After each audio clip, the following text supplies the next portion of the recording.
Hello, how are you? I'm Ignacio Grifol, and I'm here with one of the original wrestlers from Ohio Valley Wrestling, Jamin Olivencia. Hello, how are you?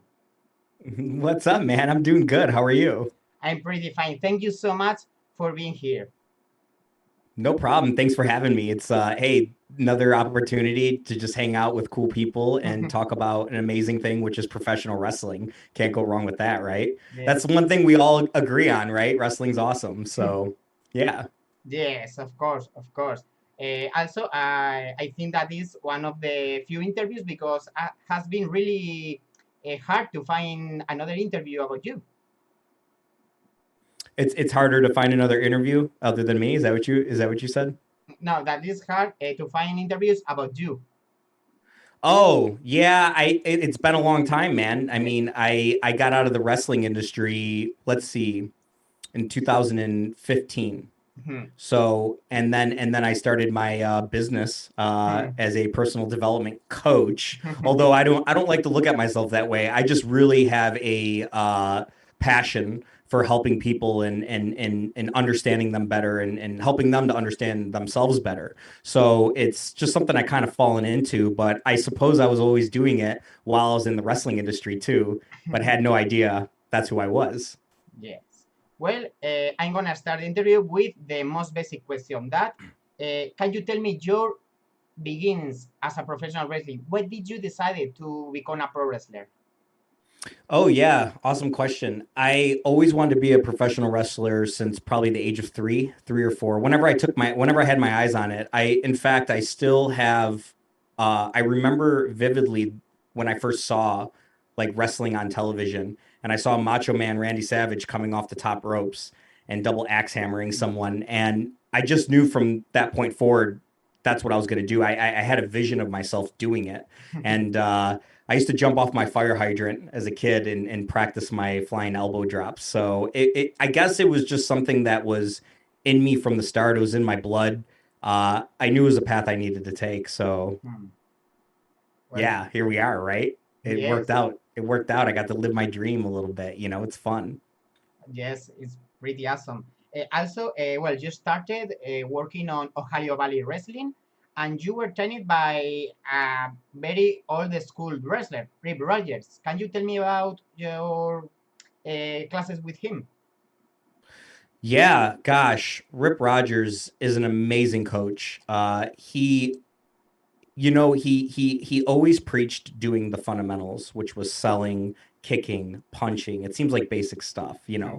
And us as a class, we were youngsters who wanted to get in there and come up with awesome spots to Hmm. do but Rip really brought that back and made us focus on our fundamentals. And what I didn't understand then is that he gave me such an arsenal to use in the ring, and I was able to execute that in a way where I wouldn't get tired easily. One of the things that people forget, professional wrestling is really tough, and when you get in the ring, um, to be expressing your body in a particular way, but also maintaining a believability to it is really tough. There's multiple things happening at once. You want the audience to believe that this is a fight, and I always felt like training with Rip, he brought out this intensity in all of his students, and these little ways of thinking that really help in bigger situations. Hmm. So it was crazy, man. Yeah, I started OVW when I was 18. Always wanted to be a professional wrestler. Started in a company called Empire State Wrestling, Hmm. which is in Buffalo, New York. That's where I'm from. Hmm. And now it's a bigger promotion, and it's just cool to like, I don't know, man. It's just you bring up all this stuff. I haven't really talked about it in so long, and it's really been a whirlwind. It was an amazing journey, Hmm. and OVW gave me all the tools I needed to be successful as a professional wrestler for sure. They really mean it. It is the Harvard of pro wrestling. At that time, when with all the we had so many people there, man. We had Robert Gibson. I can go down a whole list of Hmm. people that have been there and trained, and we've had just some of the best trainers, some of the biggest talents you see on television are some of the top guys in Hmm. professional wrestling. And so OVW, Rip Rogers, that entire place gave me a wealth of knowledge to use in my arsenal. Yeah. Yes, because maybe some people don't know you, but there is a list that I made about wrestlers that you shared the locker room. For example, Sad Gaspar, Damien Sandow, Demis, Matt Sydal, Cody Rhodes, CM Punk, Mark Henry, Jack Hager, Kofi Kingston, Beth Phoenix, or Maris. That's an incredible level of talent. Man, everybody. Uh, that's a short list you said. I Yes. mean, everybody. Yeah, man. Everyone you pretty much see, it's man came from OVW Hmm. one way or another, and it says a lot about that place and how special it is. And at the time when I was there, especially, gosh, excuse me, so many hungry guys, so many. All of us were hungry. All of us were young, man, and yeah. And look at what Cody Rhodes is doing right Hmm. now. You know that the young bucks, Kenny Omega, like all these guys, they're changing the industry. And it's really cool to see, and it's cool. I'm glad that I'm not surprised that Cody's there. Let me just say that. You know, it's in his blood, and being around guys like that, you have no other choice but to get better and understand the business on another level. So it's been amazing for sure. Yeah, of course. What can you tell me about your time in Ohio Valley Wrestling working with these WWE superstars? Yeah, man, it was well, it was awesome. I mean, you're with the cream of the crop. You're with all the people that are going to be on television soon, and to be a part of that is awesome. But it, yeah, man, it was crazy for me because I was such a young kid. I didn't really I had the potential, but when I was so young, I was so nervous to get in anyone's way. Uh, and then I started getting used very quickly on their television show, and I was losing every night, but I was in a position where I was making other guys look really good, and I learned the art of selling through that experience and how important it is when people sell in the ring for an audience to love you. And I don't know, man, it just to share the ring with all these great people. And by the way, I say they're great. I was fucking great too, excuse my language, but like, and excuse my ego, but like, I was very proud of the class I was in, the people that I was surrounded by. I felt like we were, you talk about it today, you hear about the elite, but I thought we were the elite of then, and we were on our way to be big stars in the industry. So it's definitely not it's no surprise. Yeah, it was freaking great. Like, I'm trying to recollect here for you, like what it was like for me. It was oftentimes stressful and exhilarating at the same time. It oftentimes challenged me to grow and be better than I was last time. And I just think when you're surrounded by great talent, you become great yourself. And when I think about those younger days, it was all about just getting more popular with the fans. And as time happened, I started to grow and started getting bigger opportunities. And it was cool, man. I wasn't surprised though. I always knew I could be a good wrestler. It was my dream since I was a kid. It's all I ever thought about. I was one of those kids that was bullied and picked on, and I was in special ed classes, which were classes with kids with autism, and my brain wasn't working correctly, and wrestling was the only outlet I had that I was passionate about. So when I got to OVW and I got to experience all these great people and get to do these great things there, I'm not surprised. That's what I'm saying. Uh, how do you take you and the Ohio Valley Wrestling locker room that WWE wasn't a part of Ohio Valley Wrestling? I mean that they created their own farm territory. Yeah, they shipped and went out, man, and we were left. I had a decision to make because WWE was always the goal. Hmm. And by the way, I was getting multiple opportunities with the WWE then. So my question to myself was, well, do I move out of Louisville, Kentucky, and go to I believe it was Deep South Wrestling at the time, and I think that was in Georgia or maybe Florida. Yes. But they went to Florida. But either way, I wasn't sure if I was gonna get up and move. And Danny Davis, Rip Rogers, all these guys who've been loyal to us and who've given us opportunities needed help. And I thought to myself, maybe I should stay. And a lot of guys stayed. A lot of guys stayed back, and we decided to make OVW ours. And within a year, so the dude, it was really hard. It was like right when WWE left, it just seemed like we went from people in the audience to like no people in the audience. Mm. We might had 25 people out there, maybe. And within a year's time, we built that sucker back up off of our own names, off of our own, we had to figure it out. And that's another special group of guys I got to be around, and you, yeah, man, that was pretty amazing. Mm. And obviously we can go down the timeline if you want, but I mean, then I went to go on and be their champion and really carry the company, and that was really cool too. These are all just things that if you put your mind to it, man, anything could happen.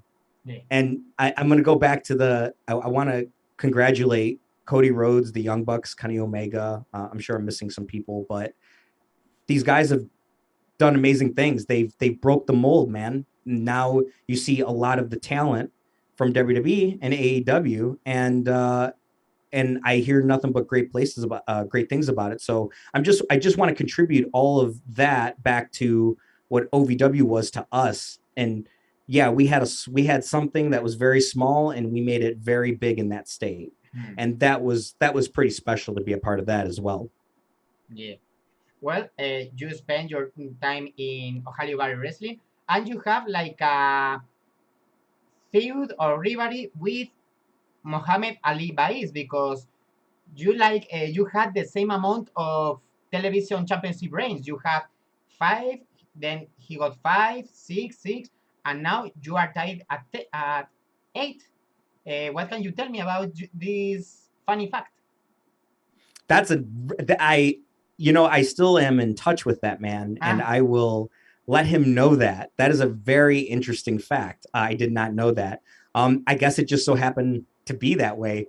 But Ali and I were training partners. We constantly trained together in the gym, and we talked about wrestling all the time. So I have a lot of experience of spending time with that man, and sharing conversations, deep conversations about pro wrestling and how we can be better talent. And I guess it's just funny to me that you brought up those facts. yeah. Huh. I guess we were pulling the strings in the locker room. I guess we were the politics. Yes. No, it was funny No, because it's an interesting fact. yes, at that time I follow Ohio Valley Wrestling, and I didn't like it Baiz. So it was no, he can have more title reigns than Jamin. Come on, Jamin, one more title reign. Yeah, man.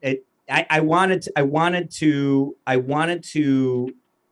fulfill my that was an interesting time because during my second title reign, the Louisville Athletic Commission would drug test, Mm. and they pop well, they didn't pop me, but I had smoked marijuana, Oh. and I was nervous I was gonna get popped. So I tried avoiding it as long as possible. I didn't. And then I took a piss in a cup, and Oh. yeah, I popped dirty for it. So the Athletic State Commission suspended my license indefinitely. Wow.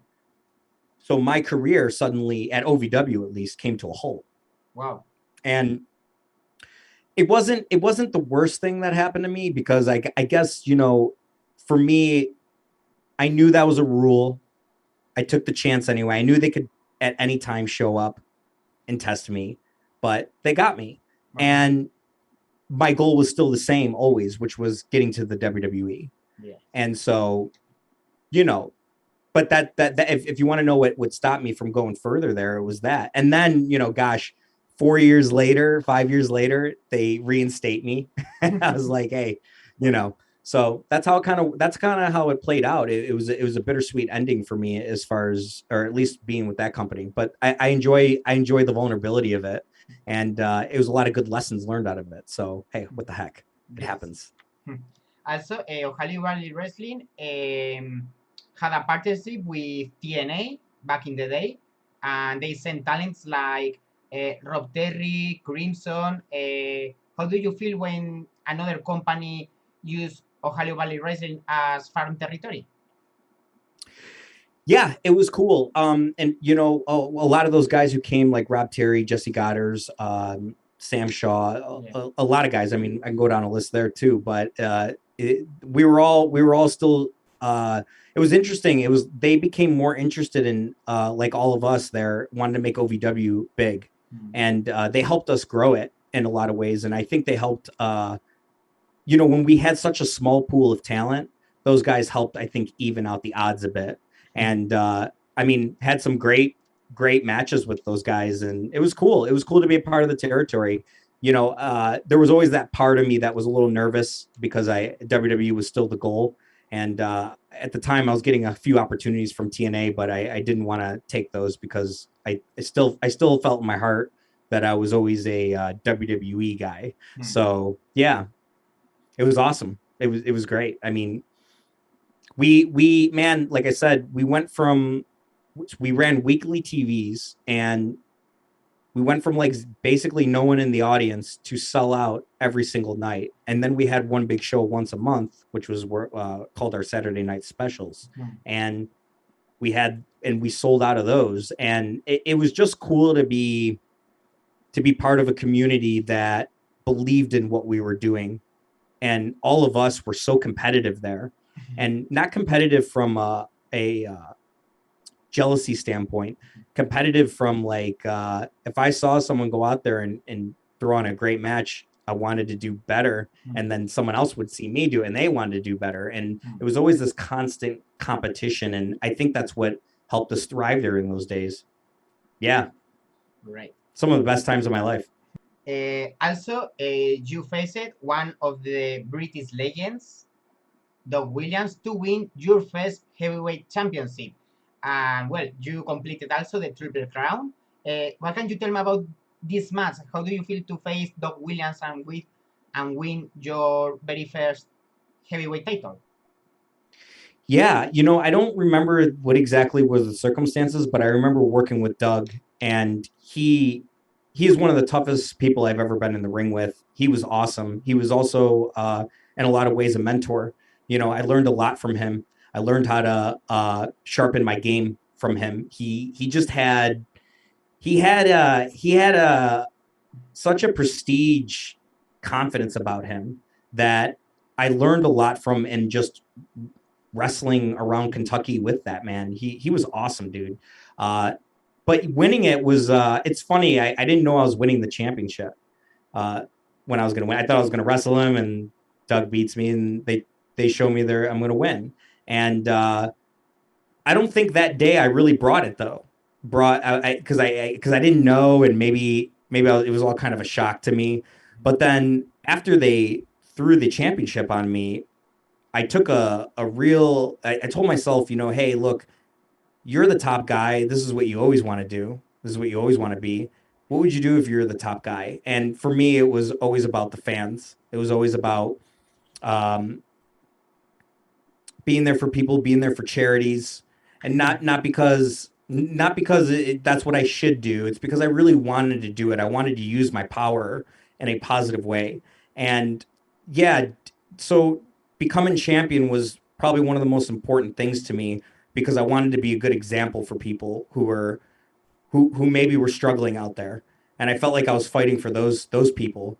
And I remember that every time I went to the ring, I always felt like I was fighting for the kid who was being bullied. I was fighting for the man who feels insecure.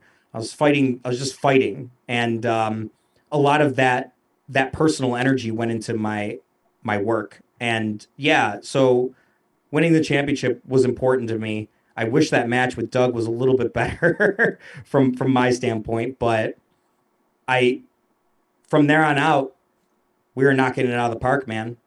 Yeah. It was awesome. Yes. Also, you had at the time the longest reign of the championship. Yeah, yeah. It was. hey, uh, trying to be humble here, but I was their guy, Hmm. and that was cool. Um, they trusted me. They trusted me as their leader, and they they believed in me for however long it was, and that's what it was, man. It was Hmm. awesome. It was, once I achieved the OVW championship, for me, it was about just like being what a champion really is. What does it mean to be a champion, and show that all the time. Hmm. So Yes. good times. It was good times. Yes, very good times. Well, also, at one point, Jeff Jarrett created his own promotion, Global Force Wrestling. They Yeah. had a lot of talent, like, for example, Tyrus, the Good Brothers, and you were signed by the promotion and wrestled in a few events. What can you tell me about your time with Global Force Wrestling? Yeah, it was actually a very short run, Global Force. I mean, I, Yes. I believe I did 3 shows with them. Um, and they were all good, man. I mean, it was fun. I think with that, I didn't really feel like I wasn't sure what it was though. Like I wasn't sure if it was a just a marketing thing, or I wasn't sure what Jeff was doing. I didn't get to know Jeff at all, but he booked me, and I did the shows. But um, it's one of those things you wish that kind of took off, but I guess the right pieces weren't there. But I Yes. had a good time there. I mean, I think anytime I was performing, I always felt alive, and I wanted to bring myself in 110%. So yeah, Hmm. it was a short run. I had 3 shows with them though, and that was cool. That was cool. But unfortunately I don't have much to say about it because it was, yeah, just a few shows. But I mean, hey, once again, he booked awesome talent. He booked awesome people, and it was cool to get to know some guys that I never even had the chance to hang out with on the indies because I spent all my time in OVW. Yes. Well, Yeah. I say so because Jarrett came back to TNA and bring the Global Force Wrestling wrestlers with him. There is any kind of conversation about you going to TNA or something? No, there were, look, I've been offered a few times, a few deals with TNA in the past, but it wasn't, during that time I didn't get any offerings, but it seemed like after Global Force Wrestling, uh I wanted to get out of the business a little bit. So I had multiple opportunities with the WWE, and one day I made a mistake and I talked to someone I shouldn't have talked to, and I Hmm. was kicked out of there. Wow. And basically I was told that I was never allowed to come back again. And that was really difficult for me as a human to deal with because Yeah. I never saw myself as a TNA guy. I never saw myself as an indie wrestler. And in hindsight, I wish I kind of opened up a little bit more, but I always saw myself as this WWE guy. I saw Yes. myself as I always saw myself as the next big star at WWE. Always have. It was always in my heart. And one day I made a mistake, talked to someone from management that I shouldn't have talked to. After I was told to talk to him, and he had me kicked out. And long story short, it that destroyed me. And so Yeah. shortly after that, I did Global Force Wrestling, but my heart wasn't as into the game, Hmm. and maybe if I pushed a little harder during those days, or went to Japan, or Hmm. just went out, I could have done better. But I think mentally I was pretty hurt. The WWE has been a part of my life since I was 18, and counting before that. But in terms of my training in OVW and working with them, and doing matches for the WWE throughout the course of 11 years. So it was a really hard pill to swallow. And Yeah. I think I needed to find myself shortly after that. I needed to find out what my intentions really were in wrestling. Yeah. Yeah. I'm so sorry. I mean, I Hey, know what it you happens. I know what you are talking about because I also have been very focusing on something, and they told me, oh, but you have this many options. I don't want that. Focus, and it's like, oh, maybe I should take these opportunities. Well, this is one of the one, two, three, four, five, six questions, and we are out. Uh, Now, as you told me, you retired in 2015. You have your last match in 2017 against Michael Hayes. Uh, why did you Yep. decide to retire? Actually, my last match was with Santino's promotion, Mm, Battle Arts Pro Wrestling in Canada. mm, That was 2018. mm. Um, but yeah, so what your question was? Why did I get out of it Yes, why did you ultimately? decide to retire?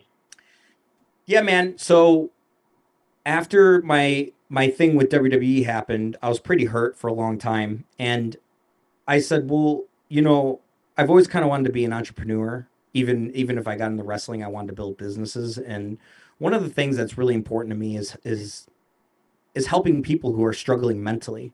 And I'm no therapist. I'm not a doctor. I don't know what's going on psychologically with people, but I do believe in the art of knowing thyself and meditation, as these are things that my mother have taught me since I was a kid. And I see the importance of it and how it helps you just in your daily life. And I felt like when I left wrestling, I was not only picking up myself, but I found myself always helping people, even when I was in the business. I remember being in car rides with guys and basically helping them with their personal life. And really, what it was is not helping them like giving them all this knowledge, but it was just helping them become more truthful with themselves Mm. and finding themselves. And so, yeah, I've been fortunate enough to make a business out of that. And the field would be a life coach, but I don't look at myself that way. I'm just maybe a communication dude. Like, I don't know. I just enjoy honest communication. And so I started building a business in doing that, and it's been lucrative. And it was something I never guessed I would do, but I started to think about it deeply. If you're not going to be in WWE, what are you going to do? And this was the best career path that I saw for myself. Obviously, now things in the professional wrestling industry has changed. Wrestling still sits in my heart. do I don't know if I see myself performing anymore. I'm not sure how I look at it all, man. But I also see myself maybe being of help backstage or being a producer somewhere. I see that could be maybe in my future. As I still am passionate for the art of pro wrestling. But I'm not sure if my days of a professional wrestler is over or not. I think I go back and forth on that a little bit. So I'd say to be continued there. But yeah, man, but I enjoy it. I think what people don't understand, I think they need more help than they realize. I think people bullshit each other too much, and they need to understand that they're full of shit sometimes, and that they have to be honest with themselves. And that when life brings you down, you can't complain or blame on this or that. I like showing people where can we be better. Okay, so you're having a hard time right now. That's understandable. We all have hard times. But where can you be better? Where can you be more honest with yourself in your life? And I do am a firm believer that when you fix those issues, life gets better. Yeah, man. I think that's kind of the game in life, and I see a lot of people suffering out there. So there's definitely a call for it. Yes, mental health is very very important because well, I think you hear about what happened with Daphne a few days ago. And what? I'm sorry, where was it? Oh, What Daphne. I Daphne? know, man. Yes, Exactly, bro. yes. Some people If thought I that would have known, man, if I would have known, I would have tried to reach out to her too, man. Like just to talk, like whatever it takes, right? Whatever. I mean, people are suffering out there, and we live in a culture where we think it's, I don't know, cool to like bring other people down, but it doesn't do anything for anybody, and it doesn't do anything. I see it on Twitter, and the way even I see wrestlers do it to each other. I see people just hurting, yes, and I think if we just soften the blow a little bit, there's a better chance of doing better. yes, Just a little bit. There's a better chance of everything going a little bit smoother. And yeah, man. So I found myself doing this, and now I've been, gosh, doing this for.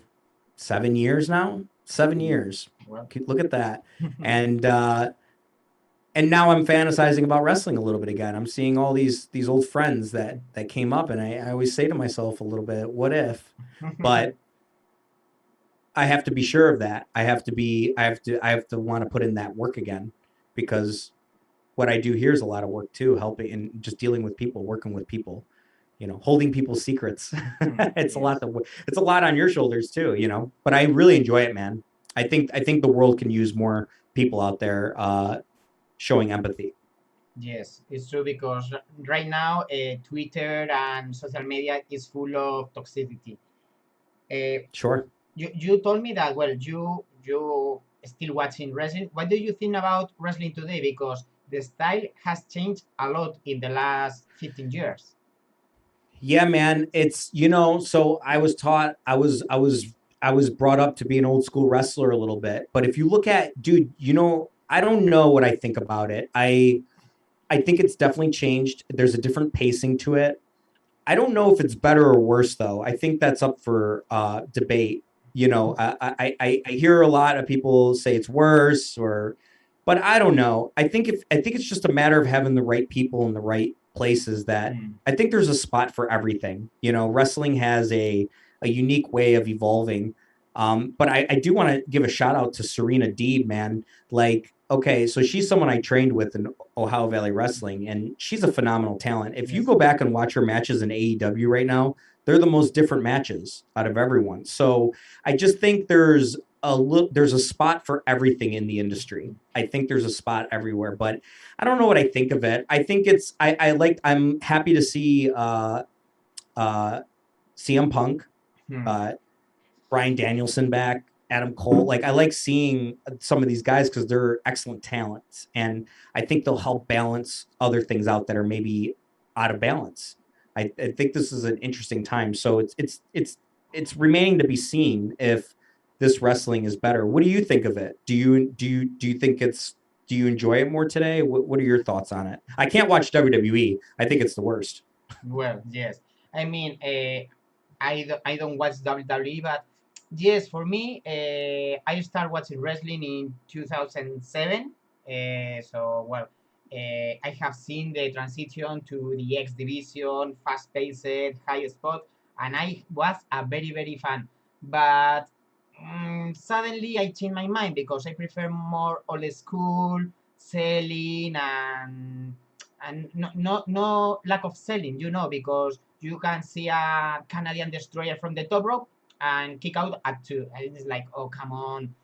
I mean, what it's strange, but the match that changed my view was Sergeant Slaughter versus Pat Patterson. I mean, it was a wonderful match, a lot of selling, like a real fight. And it was like, okay, I like this style more, but yes, it's nothing wrong with the fast paced. Yeah, there's nothing wrong with it. I mean, I just wasn't trained that way, so it seems Yes, odd to me when it was always kind of against my instincts. But I also see the appeal of it, and it's obviously amazing. But I think the main thing we're at least that I agree with you with is the lack of selling in yes, today's wrestling. I think when fans come to a show, they want to feel like they can have their imagination kind hmm, of taken by storm. And I just think sometimes without selling, it's hard to get. I don't know. It looks maybe a little. It looks like a dance instead yes, of a fight. But who am I to say it? Because I always think like, well, they fill out arenas. yes, Hey, people are excited. yes. If that's the way it's got to go, then cool. Hmm. But I still would like to see the element of selling back in. That's my only critique in wrestling. I think Yes, right now I have is just I just want to see some more selling. Do what you want, but just sell it a little bit yes, more. Make me feel like you're hurt instead of because they do such spectacular things, but if they're not expressing themselves in a way that's painful or whatever, I just yes, think it kind of takes me out. Then I feel like I'm watching gymnastics and not like fighting. I don't know. yes. So a little more selling, please, everyone. Well, also, do you know about the current Ohio Valley Wrestling that is? currently run by Alice Snow? I know about it. Yes, I am unaware of the product though. I haven't watched it. Mm. Um, but hey, when we were in OVW and we were doing real good, Al was running it then, and we were. I would hope that everything's going well for them, but I don't know. You tell me. Is it going okay? Have you watched the product? I didn't watch the product lately, but I know that they bring more known talent, like for example Tommy Dreamer and Rhino and so, Abyss. Well, that's the two more questions. Okay, Yeah, one. sure. If you want to come back to pro wrestling, what do you want to do? Ooh, if I came back to pro wrestling, I want to wrestle CM Punk. Oh yeah. I don't think I've been in the ring with almost everyone. I'd like to wrestle Cody. I think I think we would tear the roof down. Hmm. That's what I would say. I think I'd have great chemistry with those people. Um, we all know how to speak the same language a little bit. If I can wrestle Serena Deeb, I would. like, I if I could wrestle Kenny Omega, I would. If I can wrestle the Young Bucks, I would. I think there are great talents out there right now. Adam Cole, I wrestled him once in California. Hmm. We had an awesome match, and just think right now, when you ask that question, just a bunch of fireworks go Hmm. off of a lot of names. Yes. There's just a lot of good talent out there right now, man. Um, so if I were to come back into wrestling, CM Punk top of the list easily, Hmm. easily. Yeah, Yes. Well, it'd be fun. and that's all. Do you want to do a small talk or something? A small what? A small talk. You know that. Who are you? What do you want to talk about? Your current job as coach? Yeah, yeah. I mean, sure. So my name's Jamin Olivencia. I am a communication guide. You can go to my website, jaminolivencia.com, or you can find me on social media under Jamin Olivencia or the 11th Warrior. You can find that on Instagram, YouTube. Please subscribe to my YouTube. It's under Jamin Olivencia as well. And yeah, just thanks for any support. And if you know someone out there that's hurting, please visit my website, jaminolivencia.com. That's great. Well, it has been a wonderful time because, well, I know you because when I started to watch wrestling in 2007, 2008, I was very hungry for wrestling. I need more, I need more. And suddenly I saw you had an article on Wikipedia, so I started watching your article and it's, oh man, well, I'm gonna be supporter of this young guy. And suddenly, woof, 15 years later. Wow, man. Thank you so much. Thank you for gosh, that's amazing. That's Yeah, amazing. Thank yeah. you thank you for your support. Mm. Gosh, like that's amazing. Don't worry. Thanks for being in my life, man. Ah, Yeah, it's like people like you that really believed in the fire that I was bringing. So, thanks for taking such an interest in me all that time and here we are now. So, how old are you now? hmm? How old are you now? Make me feel old. Oh, no, no, no, no. This year I'm gonna be 30. Okay, yeah, very young, man. Very Yeah, young, dude. I'm still Heck young, yeah. yes. But it's hard because you hear that most wrestlers you start watching with 20 years old, suddenly they are in their 40s. It's like, oh my God, Cesaro has 40 years old, same as Daniel Bryan or CM Punk. I say, oh my God, CM Punk. I watched this guy when I was 15 and he was 20 something. Yeah, yeah. Oh my God, it goes fast, doesn't it? Yeah, yeah, a lot. I'm gonna ask you just two things, okay? Sure, you can ask me anything you want. Okay, one, if you came back to Ohio Valley Wrestling, please won the television title again. Okay. It's hard because the title has been retired, but you will find a way. Second, can you say something to your fans in Spain and solo wrestling? To all my fans in Spain, time and time again, you've watched your favorite wrestlers take the ball, and all they've done is drop it.